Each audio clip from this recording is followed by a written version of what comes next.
Hey guys, welcome back to another Final Cut Pro tutorial video. Today we're going to be covering the first 5 things that you need to know in order to edit your first video. When you're starting out editing, you just want to focus on the basics first, and then as you make more videos, you'll be able to learn more and do more with your editing. But for now, taking imperfect action is better than taking perfect inaction. With all that being said, let's get started. So here I am on my Final Cut Pro, and the very first thing that I'm going to do is I'm going to go to File, and then I'm going to go to New and create a new event. I'm going to call it a title, so this is 5 things you need to know. And I'm going to create a new project within it. I'll make it 4K, and everything else I can keep the same. Click OK, go to it. I'm going to rename the project 5 things you need to know. So now that I have my event and my project, now all I have to do is find the media that I'm going to use. So for this video, I'm going to be using MotionArray as a source for my stock footage. And if you guys are interested, then I'll leave it linked down in the description below for you guys. It's a really good platform to use for templates. As you can see, they have Adobe Premiere Pro, After Effects, Motion Graphics, Premiere Rush, DaVinci Resolve, and Final Cut Pro templates. They have presets for Premiere Pro, After Effects, and DaVinci Resolve. They have royalty-free music, sound effects, stock footage,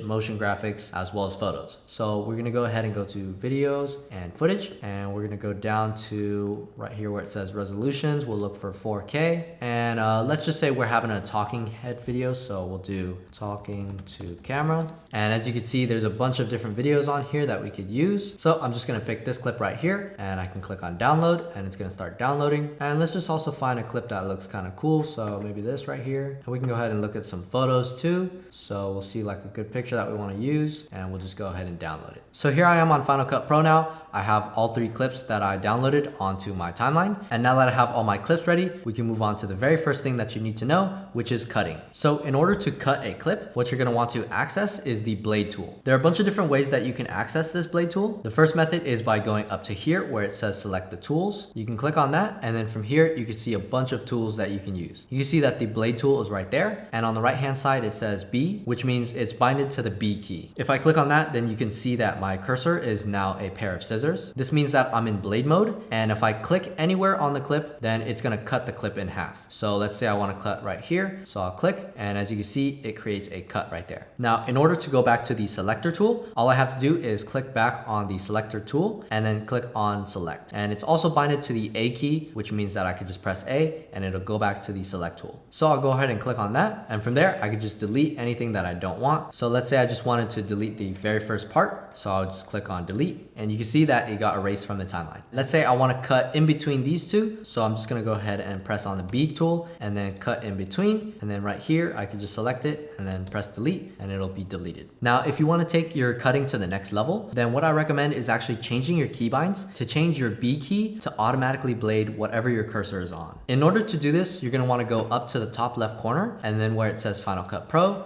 you're going to want to hover over commands and then click customize. From here, you're going to want to search on the top right hand corner, blade. And as you can see right here, it says blade tool is on B, and then blade is on command plus B. What I recommend is actually changing the blade to just B without any modifiers, and then changing the blade tool to command plus B. So what I'm going to do is I'm going to click on blade, and then I'm going to press B. It's going to tell me that it's currently assigned to the blade tool. So I'm going to click on reassign. And then from here, it's going to ask me if I want to make a copy of the command set. So I'll just click on make copy. And then from here, you can enter a new name for the command set. So I'll just type in test command set, and then I'll click on OK. As you can see, I have the test command set as my preference, and you can see that the blade tool is now set to B. Then if I want, I could change the blade tool to command plus B, and it's going to tell me that it's currently assigned to blade, so I'll go ahead and click on reassign. From there, all I have to do is click on save, and then I can go ahead and exit out of my command editor. So what this means is the next time that I want to blade something, all I have to do is have my cursor over it and then just press B. And as you can see, it just creates a cut right there, and I don't have to do any clicking. This makes things a lot more efficient. So if I see things that I want to just cut, all I have to do is just press B, and then I can move on to the next thing that I want to cut. Okay, next up is going to be crop ins and crop outs. So in order to do crop ins and crop outs, you're going to want to access the transform tool. Again, there are multiple ways that you can access this. And the first method is going to be clicking on this icon right here where it says transform. So I'm going to click on this clip right here. And then when I click on the transform tool, you can see that a border appears on your video. From here, you can do a ton of things, but the main thing that we want to focus on right now is the crop ins and outs. So in order to do this, what you're going to do is you're going to choose any corner or any edge, and then you're just going to go ahead and click, hold, and then drag.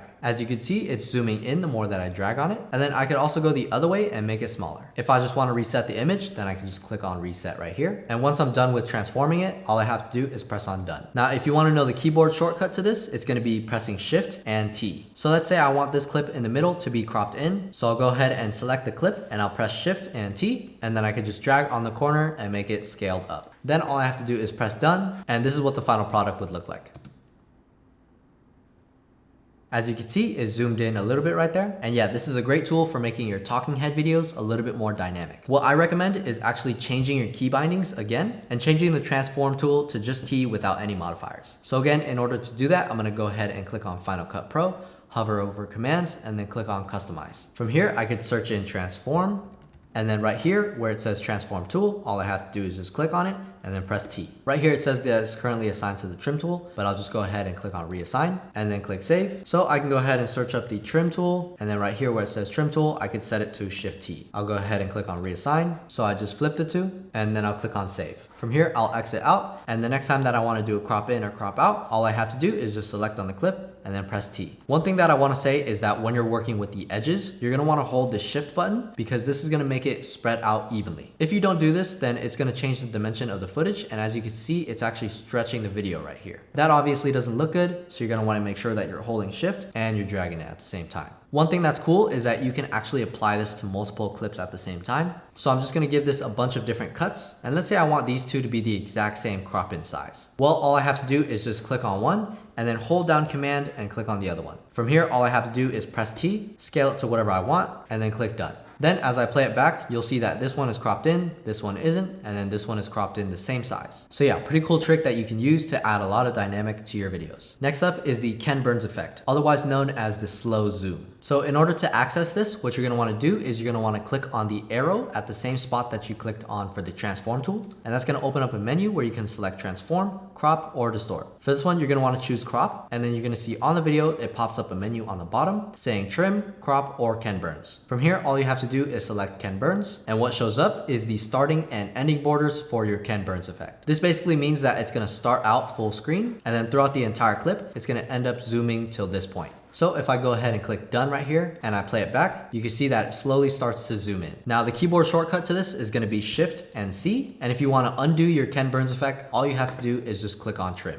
Go ahead and click done, and then you'll see that it no longer zooms. What I recommend is changing this to a key binding that's easy to access because you're probably going to be using this feature a lot. And what I recommend is changing that to the key E. So I'm going to go back to the command editor. I'm going to search up crop, and where it says crop tool, I'm just going to click on it and then press E. It's going to say that it's currently assigned to the append to storyline, and I'm just going to click on reassign. I'll go ahead and click save, and then I'll exit out. And now every time that I want to access the Ken Burns effect, all I have to do is just click on the clip, press E, and then click on Ken Burns effect. Another thing that you can do with this is you can actually click on this button right here in the top left. And what it's going to do is it's actually going to switch the borders around, meaning that it's going to start zoomed in and then it's going to slowly zoom out. And this is basically what it's going to look like. Now, a neat trick that you can do with Ken Burns effect is you can actually use it for compound clips. So let's say I have multiple cuts right here in this video, and we'll just go ahead and delete some clips. And if I play it back, you can see that it abruptly cuts to the next clip. So what I'm going to actually do is create a compound clip and then add the Ken Burns effect to that compound clip. We do have a tutorial video on this channel on compound clips. So if you're interested in what else you can do with compound clips, we'll leave a link down in the description for you guys to check out. So what I'm going to do here is I'm going to shift click all three of these clips, and I'm going to create a compound clip pressing Option and G. I'm going to click on OK, and then as you can see, a compound clip is now formed. From here, all I have to do is press E, click on Ken Burns effect, and then press done. Now if I play it back, you can see that it slowly zooms in throughout all three clips, making the cuts a lot more smooth. Okay, the next thing that you need to know is how to add text. And that's super easy. All you have to do is just go up to the top left-hand corner right here, and then you're going to click where it says show or hide the titles or generators sidebar. From here, you're going to have a titles and a generators. So what you're going to want to do is you're going to want to click on the titles to expand it, and you're going to see a bunch of different text that you can use. Now, the reason why I have so many is because I downloaded a bunch of animated text from MotionArray. For example, if I click on location titles, then it's going to give me an animation of a location pin that I can change the text for, as well as some other animated text that you can add to your screen. So for this video, I'm just going to use a basic one right here. And to get it on my timeline, all I have to do is either click and drag, or I could just click on it and then press Q. From here, all I have to do is just click on the text, and then up here on the top hand corner where it says text inspector, all you do is just click on that, and then you can go ahead and change the text to whatever you want. So I'm going to change it to test, and I'll go ahead and delete this one. And as you can see, the test clip pops up on the screen just like that. Now, if I minimize this, then you can see that there's a bunch of different options you have here to play around with. For example, you can change the size of the text, and you can change the font of the text. And yeah, if you scroll down, you can see that you can mess around with the position, the rotation, the scale, color, even shadow. The great thing about MotionArray is that all you have to do is download the title, and once you drag it onto your Final Cut Pro folder, all you have to do is just drag it onto your timeline. And if I get rid of the basic one, then you can see that the new title is a lot cleaner. So yeah, again, if you're interested in some of these really cool titles and effects, you can get them on MotionArray, which we'll leave a link down in the description too. Okay, the last thing that you need to know is how to add in your images. So if I go back to the top left corner and select my library, you can see that when I dragged the photo from my Finder onto my timeline, it popped up into my library. This works the same way with your text. All you have to do is just click on the image, and you can either drag it onto your timeline, or you can go ahead and just press Q. But if you want to drag it straight from your Finder onto your timeline, that's totally fine too. With images, you can apply all the things that I talked about earlier. So let's say you want to transform the tool, then all you have to do is press T, and you can size up the image. Once I press done, I can also press E and then add a Ken Burns effect tool. And what that's going to do is it's going to slowly zoom in. So if I go ahead and play it back, then it's going to look something like this.